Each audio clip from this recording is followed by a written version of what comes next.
So I don't necessarily disagree with the whole wanting to build it for a woman, right? Because like communities are built from a collection of families, right? Like I think that we've lost, because everything's become so transactional. We've almost lost like the art of like men building the world for the woman that they choose as their wife, right? I think this is very like renaissance of him, and like I think it's a little bit admirable, and I understand the sentiment. I think that build it and they will come. And I know I said this a little bit earlier, but when people build things, the people who are attracted to those things, the people who value those things, the people who see benefit in those things are going to come. So if you're going to do it for a woman, you're not going to attract the woman that is looking for the top 5%. You're going to attract a woman who's looking for exactly what it is that you're doing, right? So I understand. Now if you want the woman who wants the top 5% to want you, that's a very different conversation. But when you build community, right? And in every community, there are community organizers, there are people who are doing things for the community that, in my experience at least, and I know it's anecdotal, they don't tend to be very single because women are attracted to men who want to build, right? It could be wealth, it could be community, it could be family. Women are attracted to men who build. And so if you build it, they will come. And the ones who value it are going to be the ones that come. And you're not going to have the problem that the top 5% do, because you're not going to have to question if she's in it for you or the money. She's in it because you built it and she came. So I think one of the things, and I actually agree with that, you know, but I think what the main thing is, I think it's working out of a fear of doing this. And just listen to this for a second. Imagine if I told you, go to school, get straight A's, go to college, get straight A's, get your PhD, spend all of this time and energy getting your education, and the likelihood of you getting a job is 5%. I think that's how they're viewing it. So it's like, why compete? Why keep playing? And I get that. Like, everything y'all saying is valid as far as the other things you could do.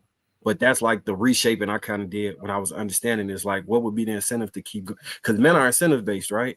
So you can prioritize, or you can make us prioritize things by what we can get. And if our natural biological driver is to get the women, and they're saying that no matter what, if you don't hit all these markers, I can see how that could be discouraging. But I appreciate y'all saying all the other things that could be done But to fix it. You Marcus, know what I'm saying? Marcus, just a quick listening question. to that, Oh, go ahead. I Sorry. was going to say, listen to that example that you just gave about why I go to school and then I come out and I only have a 5% chance or what have you. But looking at it in a total picture, if it also shows that it increases the likelihood that you would get a job, then I would think that the mindset would be, even though is a low percentage, if I complete this step, it also increases my likelihood of at least getting one of the jobs versus everybody else if I don't do it. So I think men need to have that same mindset, especially when the stats really kind of show that they're more likely to get an average woman. An average woman would want them, even though we're speaking about the top 5%. Like I said, if they do it, even if they don't have the 666, I think AP said at one point, work towards something else that you can be great at. So you might not have a 6'6" appendage, you might be 5'9", you might not, be at the top, or making six figures, but you have the ability to work on your leadership skills. You have the ability to, work on, your confidence. You have the ability to do so many other things that would attract women. And so I think that's the point AP was making, is that you're so focused on the 666 because you hear the rhetoric that's in the street, and then you look like, man, I don't meet any of those, so I might as well not do nothing. Like, it's that mindset. That's It's the a mindset. defeatist mindset. Right. That's the mindset that's going to keep you from getting a woman, and you're going to blame it on the 666, and it has nothing to do with the 666. I think it's kind of what you've been saying, Marcus, all along. It's about the work. that you put in. And if you're not putting in a work, then you can't blame a woman for that aspect of it, because you have all of the control to make the necessary changes you need. I think that somebody said it best. It's like you're going for the woman who's looking for those things. Not all women are looking for those things. I think Marcus said maybe some episodes back that if you aim in your category, if you stick where you are, you will hit the target in that area. The problem is you going for the gold digger. You going for this chick who, when you can just stick where you are and you can dominate in that right area. You don't have the 666, but you're going for the 10, when if you went for the 6, you probably would be able to get it. So look, and this is where, that's why I was shaking my head, because I remember saying all those things, right?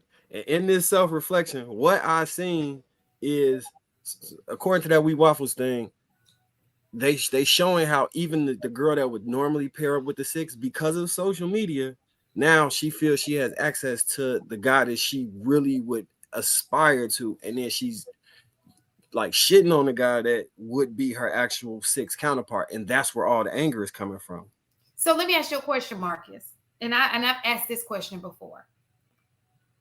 Are these people completely single? Meaning these men have never had a woman to ride for them ever in their life. So when they chilling at home, They never had a girl who was that chick. He may have friend zoned her. Oh, she not his type, because I believe that most people, not all, but most people have had a woman and they're like, they probably just didn't want her. For whatever reason, everybody has had an option, but they feel like, that's not the one. I'm going to go to the next one. I'm going to go. And everybody wants something. They want more. You understand? That's everybody. Not just women, it's men too. Right. So I think that that's occurring.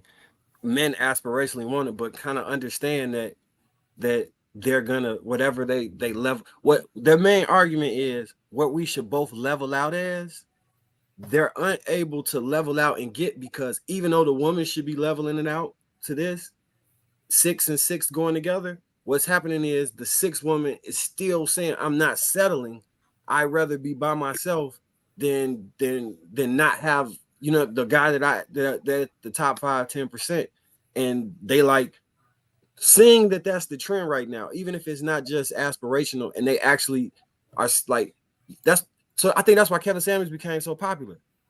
Because the whole thing, like to me, like when I first saw it, I thought it was kind of funny, in my sick way of just looking at the humor. But then I was like, all right, so I think his main goal is to change the standards of women so they'll date the men that they previously have been looking over. I know it was marketed at High Value Men, but it really was like, hey, y'all are right here as far as your expectations. Let's bring them down here, and we can try and pair people off, right? That's precisely what he was saying.